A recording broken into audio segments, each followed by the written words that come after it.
मित्रांनो, लग्नानंतर होईलच प्रेम या मालिकेच्या आजच्या भागामध्ये शारदा काव्याला म्हणते, काव्या आता बोलून टाक, तू तुझ्या मनात जे काही आहे ना बाळा ते बोल तू, कारण ऑलरेडी खूप उशीर झाला या सर्व गोष्टींना. तेव्हा काव्या विचार करत राहते.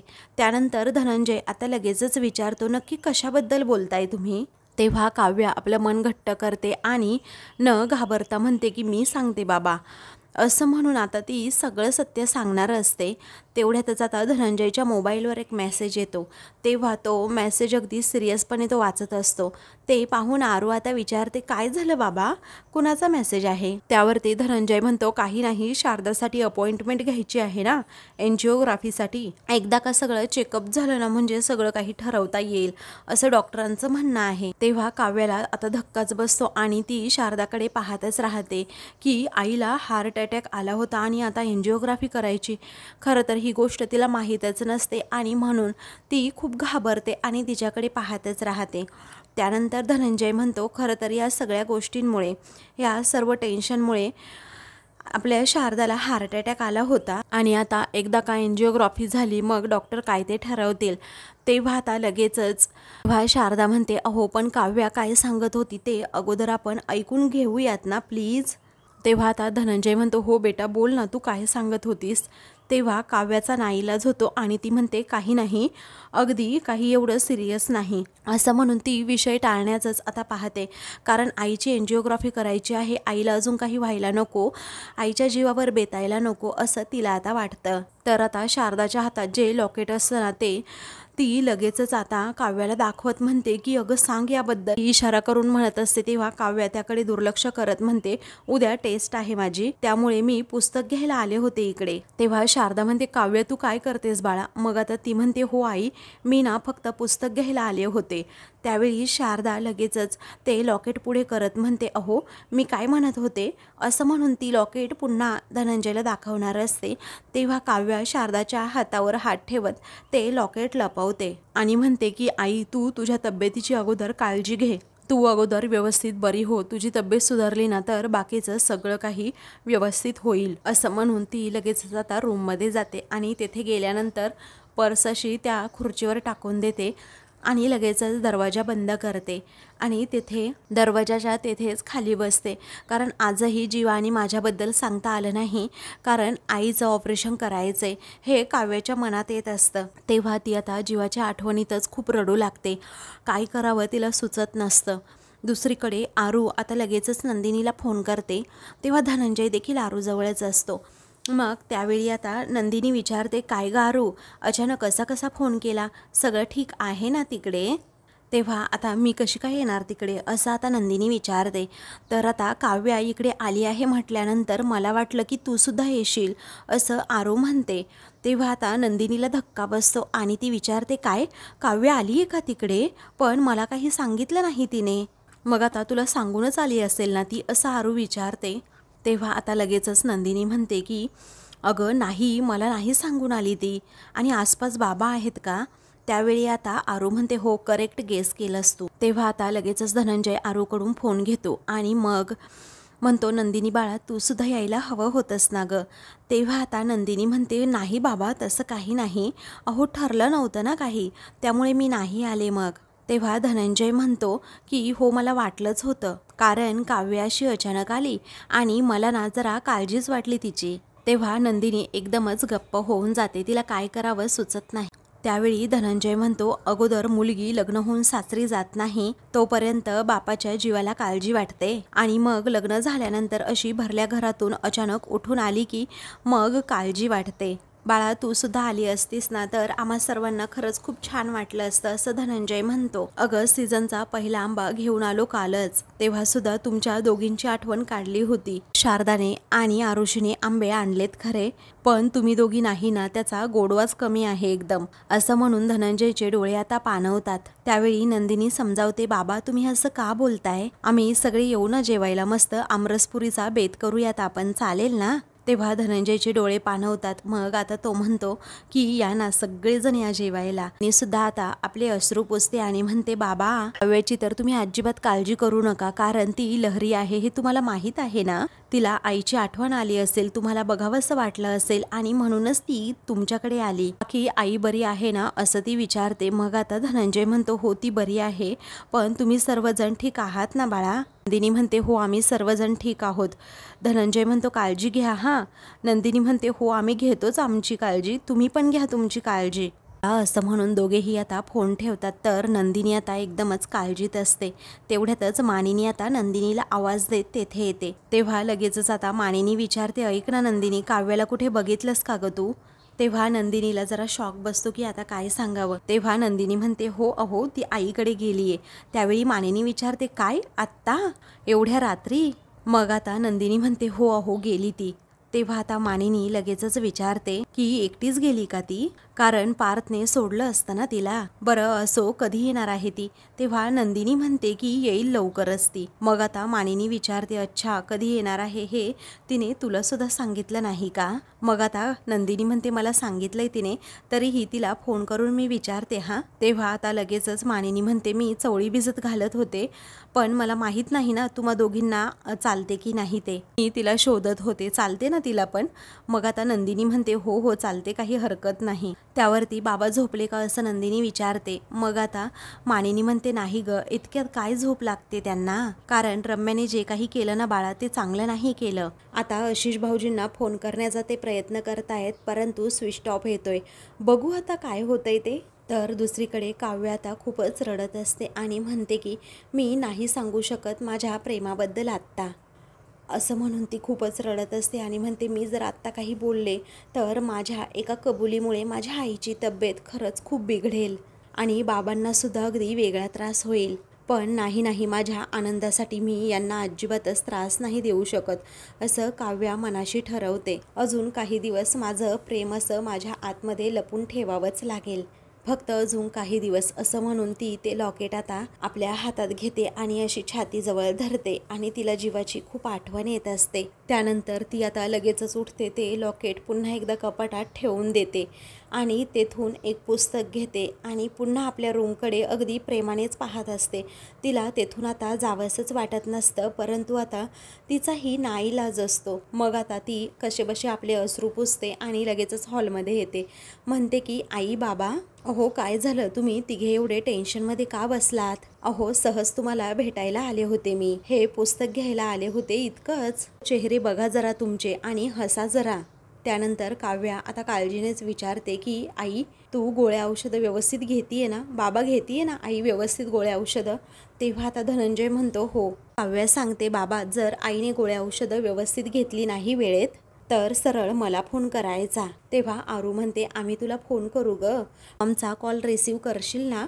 त्यावेळी आता लगेचच ती म्हणते हो करणार, पण तू तुझा फोन अजिबात जास्त वेळ हातात घेऊ नकोस, कारण सेमिस्टर आहे, नीट अभ्यास कर हां, आणि पार्किंगसाठी कोणाशी भांडू नकोस आता कॉलेजमध्ये, असं म्हणून लगेचच ती आता युगवरून तिला चिडवू लागते. तेव्हा आरू म्हणते गप्प बस. त्यानंतर धनंजय आता विचारतो काव्या बाळा घरातील सगळेजण ठीक आहेत ना, सासू सासरे नंदिनी जीवा पार्थ.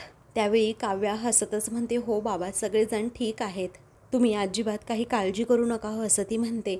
धनंजय लाडानेच तिला जवळ घेतो आणि म्हणतो की किती समजूतदार झाली आहे माझी काव्या. तेव्हा आहेच मी समजूतदार असं काव्या म्हणते. तेव्हा आता अगं दुपारीच तुझी आठवण काढली होती, कारण आमरस केला होता अगदी तुझ्या आवडीचा वेलची घालून. तेव्हा ती म्हणते हो का. मग आता धनंजय म्हणतो तू खातेस का थोडा. तेव्हा आरू म्हणते घेऊन येऊ का मी थोडासा. त्यावेळी आता लगेचच काव्या म्हणते नको नको आता जायला हवं, कारण खूप उशीर होतोय मला आता निघतेच, कारण आमरसपुरी खायला ना असं निवांत येऊ आम्ही कधीतरी. त्यावेळी आता पार्थराव तुला घ्यायला येणार आहेत का असं धनंजय विचारतो. तेव्हा ती म्हणते नाही बाबा मी कॅब बुक केली आहे, जाईल मी व्यवस्थित घरी. तेव्हा धनंजय म्हणतो सावकाश जा. तर आता काव्याने आपलं सगळं काही दुःख लपवलेलं असतं आणि हे शारदाला माहीत असतं आणि म्हणूनच ती आता आपल्या काव्याकडे पाहतच राहते. तेव्हा तू सावकाशाने सांभाळून जा असं धनंजय म्हणतो. तेव्हा आता लगेचच काव्या ही आईकडे पाहते आणि तिला घट्ट मिठी मारते. त्यावेळी आरू म्हणते मी सुद्धा, असं म्हणून तीही त्या दोघींना जवळ घेते. तर काव्या प्रेमानेच आता आरूच्या डोक्यावरून हात फिरवते. तिलाही आनंद होतो की काव्याचा मूड आज ठीक आहे. मग आता काव्या पुन्हा काळजी घे असं आईला म्हणते आणि पुन्हा एकदा जवळ घेते. शारदाला आपल्या लेकीच्या मनात काय दुःख आहे हे कळत असतं आणि म्हणूनच ती काव्याकडे पाहत राहते. त्यानंतर ती आता लगेचच सर्वांचा निरोप घेऊन तेथून जाते. तर आरू म्हणते काव्या थोड्या वेळासाठी आली पण खूप मजा आली ना. मग आता शारदा म्हणते हो ना, मला तिची आठवण आली आणि खरंच माझं लेकरू मला भेटायला आलं. तेव्हा आता लगेचच धनंजय म्हणतो हो ना, अशी अचानकच आली. पण आरुषी बेटा जा आईला तिच्या रूममध्ये घेऊन, कारण बराच वेळ झालं ती जागी आहे. तेव्हा धनंजय आता विचार करत असतो नक्की काय चाललंय, कारण काव्य आली ना तेव्हा वेगळ्याच मूडमध्ये होती आणि आता जरा वेगळ्याच मूडमध्ये आहे. फक्त पुस्तक घेण्यासाठी इतक्या उशिरा घरी आली आणि ते तर अगदी आरुषीनेच नेऊन दिलं असतं. नक्की हेच कारण आहे की दुसरं काहीतरी, असा धनंजय आता मनात विचार करत असतो, कारण त्याला वेगळाच डाऊट आलेला असतो. इकडे आता नंदिनी काव्या घरी कधी येते याचीच वाट पाहत असते आणि लगेचच काव्या समोरून येते. तेव्हा नंदिनी आता काव्याचा हात पकडते आणि आतमध्ये चल तू जरा असं म्हणते. तेव्हा ताई काय झालं असं आता लगेचच विचारते. काव्या शांतपणे आता बेडवर बसते आणि म्हणते बोल बोल, तुला काय बोलायचंय ना ते पण बोल, आणि तुला ओरडायचं असेल तर ओरड, कारण त्याच्यासाठीच आहे ना मी सुद्धा. जो तो येतो तो त्याचा राग माझ्यासमोर काढून मोकळा होतो, पण मी चिडायचं नाही, मी माझ्या मनातलं काहीही व्यक्तच करायचं नाही, अगदी इथेही नाही आणि तिथेही नाही. तेव्हा नंदिनी शांतपणे विचारते काही खाल्लंयस का तू? अगं मगाशी सुद्धा डिनर टेबल जवळ तुझी वाट बघत मी केव्हाची उभी होते. अगं खूप दिवस झाले तू जेवत नाही आणि हे माझ्या लक्षात आलंय, आणि आईकडे पण जरा व्यवस्थित काही खाल्लं नसेल तर मला सांग, मी वरण भात घेऊन येते. तेव्हा आता आणू का तुझ्यासाठी काहीतरी असं नंदिनी विचारते. तेव्हा मला भूक नाही आहे गं असं काव्या रागातच म्हणते. तेव्हा कॉफी आणू का असं नंदिनी शांतपणे विचारते. तेव्हा काव्या आता लगेचच म्हणते ताई तू हे सगळं का करतेयस मला कळतच नाही, त्यापेक्षा मला ओरड ना गं तू जरा. त्यावेळी नंदिनी म्हणते अगं तुला ओरडायला तू आता लहान नाही आहे ना, आणि तुला ओरडण्यासाठी तर मी नाहीच आले इथे. मला एवढंच म्हणायचं होतं की आईकडे जातीयेस तर मला किंवा आईला सांगून जायचं होतंस ना. अगं नाही, मला निदान पार्थला तरी सांगून जायचं होतंस ना असं नंदिनी म्हणते. तेव्हा काव्या आता रागातच विचारते एक मिनिट, त्यांचा काय संबंध? मी त्यांना कुणीही मानत नाही हा ताई, मी अगोदरच तुला सांगतीये, मी नाहीये कुणाला ॲन्सरेबल. तेव्हा नंदिनी आता म्हणते की आपली काळजी करणाऱ्या प्रत्येक माणसाला ना काव्या आपण ॲन्सरेबल असतो. मला फक्त एवढंच म्हणायचंय की तू सांगून जायला हवं होतंस, बाकी काहीच नाही. तेव्हा काव्या आता रागातच म्हणते मला गरजच नाही वाटली कुणाला काही सांगायची, कारण माझी इच्छा झाली आणि मी मग गेले. आता स्वतःच्या घरी जाण्यासाठी सुद्धा विचारून जावं लागेल का असं ती नंदिनीलाच जा विचारते. तेव्हा नंदिनी हसतच म्हणते बाळा अगं विचारून नाही पण कळवून जा असं म्हणाले ना मी. अगं तुला वाटतं, परंतु आपल्या आईबाबांसारखीच इथे प्रत्येकाला आपली काळजी वाटत असते. अगं खरंच. तेव्हा काव्या रागातच नंदिनीकडे पाहते. मग त्यावरती नंदिनी तिच्यावर न चिडता लगेचच म्हणते अगं आत्ता थोड्या वेळापूर्वी आईंनी मला विचारलं तुझ्याबद्दल. मग काय शेवटी खोटं बोलावं लागतं अगं काव्या.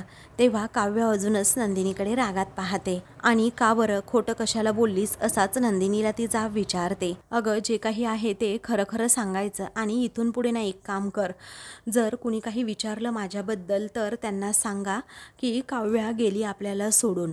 आता काव्याचं हे बोलणं ऐकून नंदिनीला खूप मोठा धक्काच बसतो. तर काव्या ही लगेचच आता तेथून जाते. मग नंदिनीला आता काव्याचं काय करावं हे सुचत नसतं, कारण काव्या अजूनही हट्टीवादपणा करत असते, ती कुणाचंही ऐकत नसते. काही वेळानंतर नंदिनी सुद्धा आता तिच्या रूममधून तेथून जाते. तेव्हा आता पार्थ लगेचच रूममध्ये येतो आणि तिलाच फोन करत असतो. तेव्हा तो आता समोरच बेडवर तेथे पर्स पाहतो. काव्य आता फ्रेश होऊन बाहेर येते.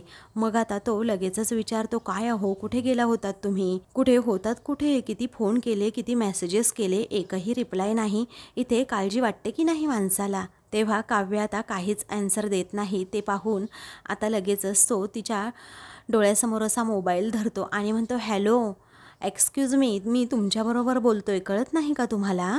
तेव्हा ती आता म्हणते ऐकायला येतंय हो मला. तेव्हा लगेचच पार्थ विचारतो, बोला ना मग कुठे गेला होतात तुम्ही? तेव्हा आता ती म्हणते, घरी गेले होते, उद्या माझी टेस्ट आहे ना, मला हवं होतं पुस्तक आणि म्हणून मी गेले, समजलं? तेव्हा काव्याचं हे उत्तर ऐकून पार्थ एकदमच गप्प राहतो. तेव्हा ती विचारते, बस झालं, आता काही उत्तर हवंय का अजून? नाही ना? त्यानंतर आता तो ते पुस्तक पाहतो.